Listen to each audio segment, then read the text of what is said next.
narito na naman tayo para sa isang napaka-sweet at nakakakilig na love story nila Kalingap Edu at Ate Viancy. Sulat mo ay aking makilala at kung ano ako'y tanggap. Para sa pagpapatuloy ng ating love story ay narito na naman tayo para sa isang chapter ng buhay ni Ate Viancy at Kalingap Edu. Ngayon nga ay tumungo ang Kalingap team sa pinapagawang bahay ni Ate Viancy. Dito nga ay nabigla ang lahat dahil malapit na itong matapos. Sa buong historya kasi ng Kalingap team sa kanilang pagpapabahay ay kay Ate Viancy ang talagang natatangi dahil ito na ang bahay na nagkaroon ng groundbreaking ceremony at ito rin ang bahay na nagkakaroon ng 2 palapag. Kaya one of a kind talaga ang pinagawa nilang bahay kay Ate Viancy at ito na nga ang progress.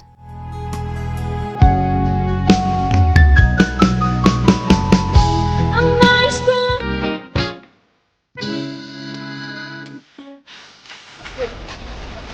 Oh my God! Grabe mga Kalingap, katutuloy lang po.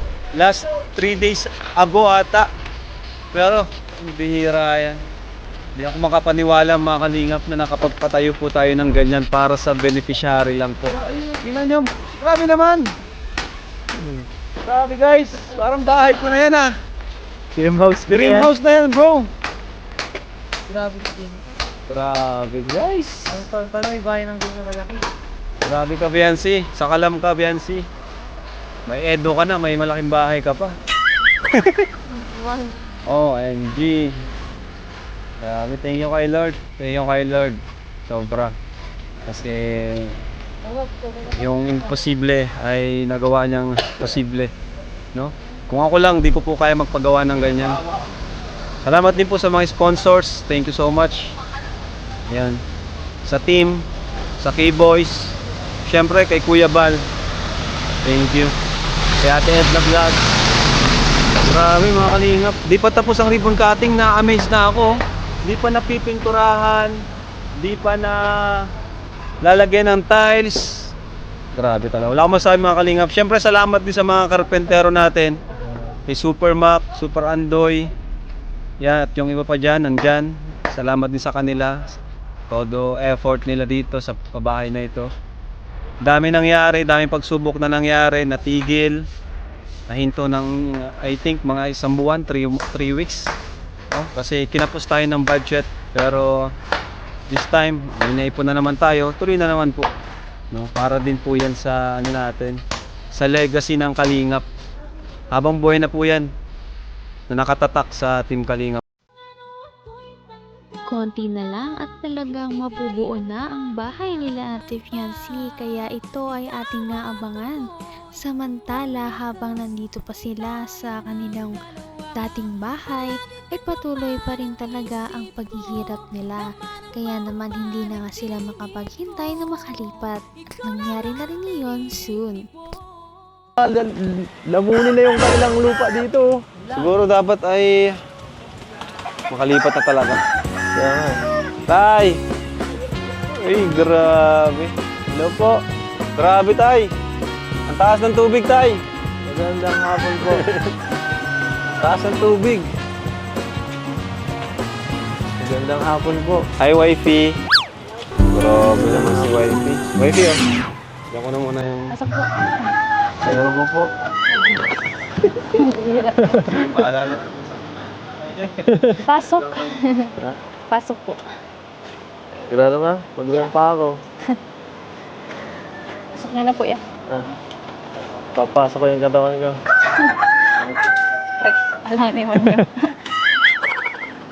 Opo ka. Ang bira, bakit nakalubog ito? Parang mong hinihigop dito ay. Ubus na yung foam. Ay. Hindi ko ano yung babasa. Long time no see ah. Lunes pa yung huli natin kita. Mansari. Yeah. Ay, nga pala. Nay! Hello po, tita.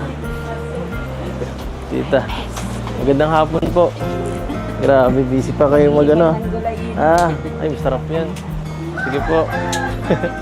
Gusto yung tulong po? Ano po ako dyan? Ano meron? Kailangan ng backup? Ay, hindi na. Ay, sige lang po. Ay, grabe. Saba. Kamukha na yung ano ko unan eh.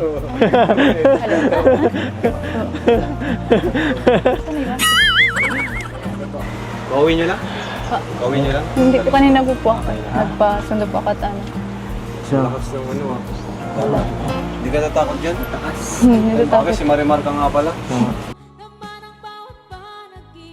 Talagang napakalapat ng mga ngiti ng dalawang ito dahil matagal na rin silang hindi nagkita. Kaya kahit kakatapos lamang ng bagyo ay talagang happy pa rin si Ate Fiancy na nakita na niya ngayon ulit si Kalingap Edu. Ano kaya ang dahilan kung bakit siya pumunta? Kita mahal. Nay! Hello po. Tita. Tita. Magandang hapon po. Grabe, busy pa kayo mag ano. Ay, masarap yan. Sige po. Gusto yung tulong po? Ano po ako dyan? Ano meron? Kailangan ng backup? Ay, hindi na. Ay, sige lang po. Ay, grabe. Saba. Kamukha na yung ano ko unan eh.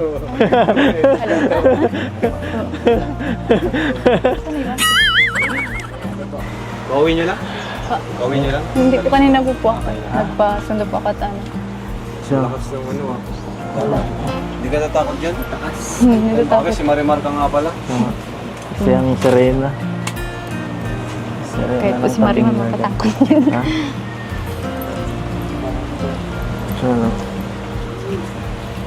Okay ba? Grabe naman. Paano walang ilaw tayo? Kulay blue kasi ang ilaw niya dito.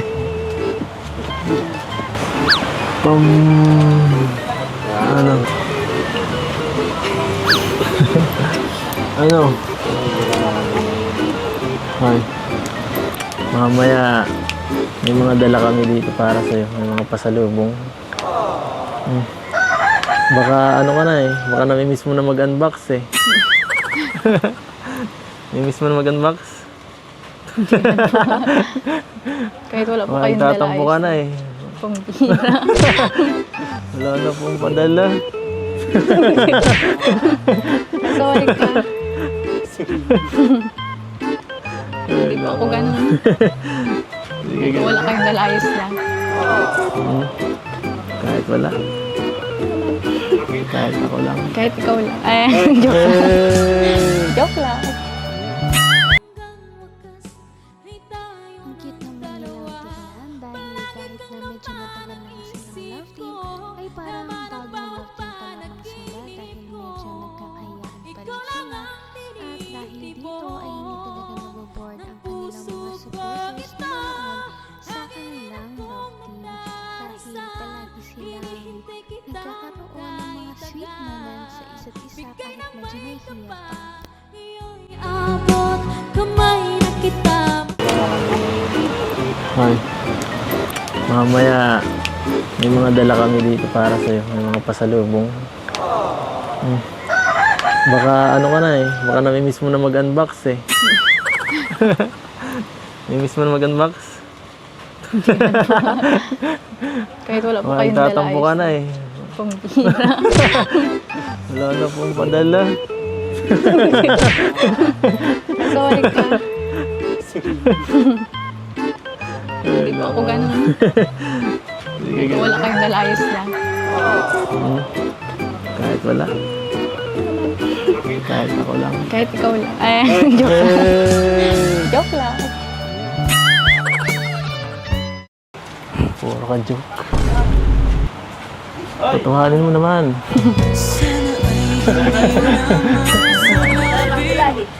Ay. Ano? Saan ka galing? Sa school po. Sa school? Sayang. Galing din kami dun. Kailangan ko ya Robin. Kala ko masundo eh. Pinilisan mo. Di mo kayo Natapos po agad yung ano namin ay practice at may nagkaano po doon. Nagpa-practice din ng ano. Siya nga pala. Wala kahapon. Ayos lang po yan. Hindi niyo man ako namimiss. Ayos lang, hindi mo man ako Ano sa namimiss. ganyan?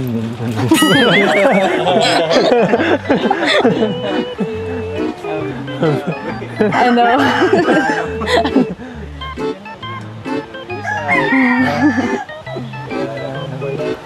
Dapat kasi nagsabi ka, kara na sundo. Kaya nagsasabi ay...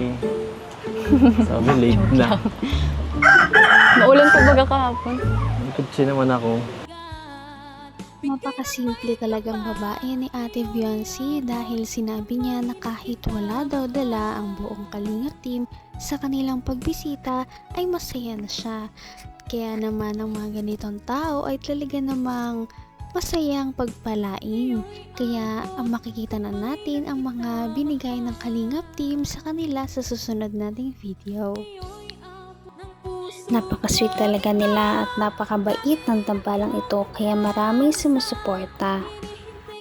Kaya naman sana ipatuloy natin silang suportahan at mahalin si Viancy, si Kalingap Edu at ang Kalingap team. Yun lamang at maraming salamat sa panonood.